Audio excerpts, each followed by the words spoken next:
Hello friends.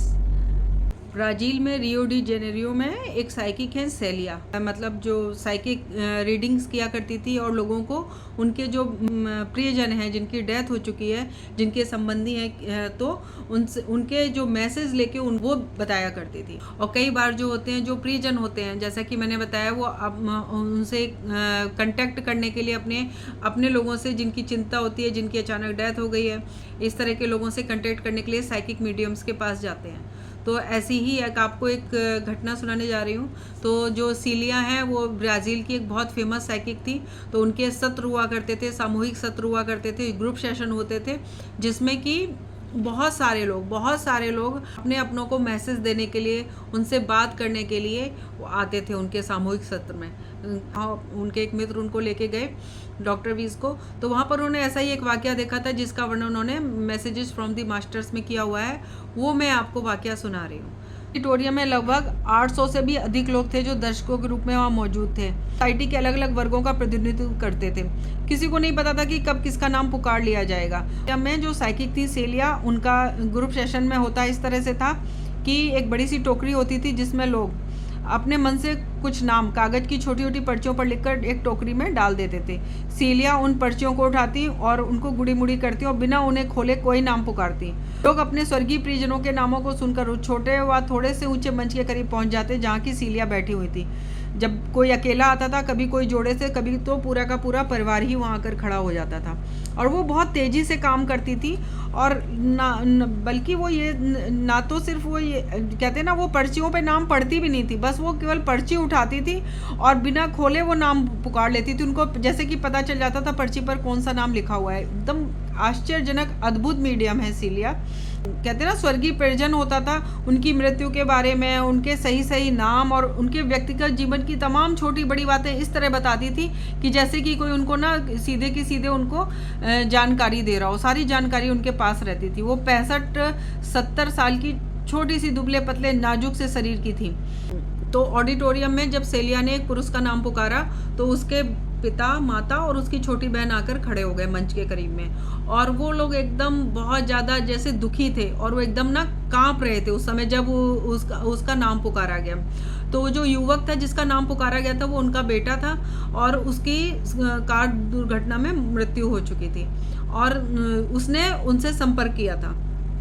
युवक ने, वो जो सेलिया थी, उनके माध्यम से वो अपने माता पिता से कुछ कहना चाह रहा था।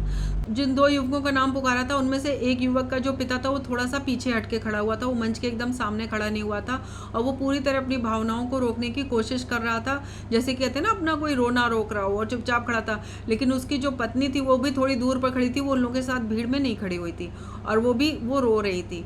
तो सेलिया ने ये बताया कि वो युवक बता रहे हैं कि आप इतना अपराध बोध महसूस ना करें, क्योंकि वो ऐसा इसलिए बोल रहे थे कि व्यक्ति जो पीछे की तरफ खड़े हुए थे और उनकी पत्नी खड़ी हुई थी, वो पत्नी अपराध बोध महसूस करती थी इस बात के लिए क्योंकि जो कार था ना, तो उनका बेटा ही चला रहा था, तो उसके लिए अपने बेटे को उत्तरदायी मानती थी। तो उन परिवारों के प्रति भी वो अपने आप से खुद से अपराध बोध महसूस कर रही थी।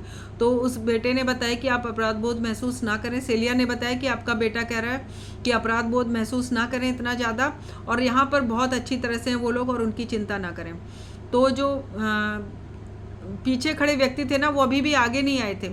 तो उसने फिर उसके बाद उस महिला ने बताया कि उस बेटे से बोला सेलिया ने कि आप इंजीनियर हैं, आपका बेटा कह रहा है कि आप इंजीनियर हैं। तो उस व्यक्ति ने उस चीज़ को एक्सेप्ट किया कि हाँ वो इंजीनियर है। और जब उसके बारे में ये जानकारी बताई गई ना, तो उसको लगा कि हाँ ये सच बोल रही हैं।